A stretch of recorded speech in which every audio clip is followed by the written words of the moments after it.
નમસ્કાર મિત્રો, આજે 21મી જૂન 12મા યોગા દિવસ તરીકે ઉજવવામાં આવ્યો છે। માનનીય પ્રધાનમંત્રી શ્રી નરેન્દ્ર મોદી સાહેબે આપણા દેશની આ સંસ્કૃતિ અને યોગાને દુનિયાભરના દેશોમાં લઈ ગયા છે અને માનનીય પ્રધાનમંત્રી મોદી સાહેબના પ્રયત્નોને કારણે વિશ્વમાં લગભગ 176 દેશોએ આને માન્યતા આપી છે અને અલગ અલગ દેશોમાં 21મી જૂનના દિવસે યોગા દિવસ તરીકે ઉજવવામાં આવે છે।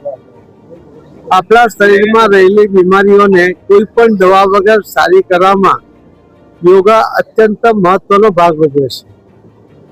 યોગ્ય રીતે જો યોગા કરવામાં આવે તો શરીરની દરેક બીમારીઓની સામે આપણે લડી શકીએ અને એમાંથી સાજા થઈને બહાર નીકળી શકીએ। એ તાકાત એ આ યોગામાં છે। આપણી રોજબરોજની જિંદગીમાં પણ આપણને લાગતા થાકને કેટલીક જ મિનિટોના યોગા દ્વારા આપણે નિરાશ કરીને ફ્રેશ થઈ શકીએ એમ છે।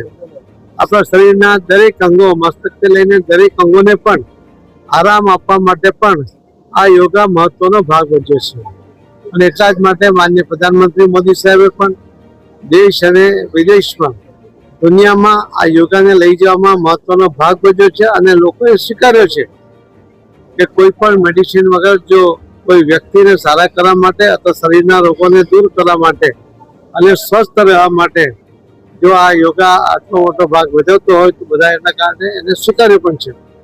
આપણે પણ આપણા દેશની અંદર એના કારણે ઘણી બધી રોજગારી પણ વધી છે। ઘણા બધા યોગ ગુરુઓ અલગ અલગ જગ્યાએ યોગ શીખવે છે, એમાંથી પણ એમને આર્થિક ઉપાર્જન થઈ રહ્યું છે।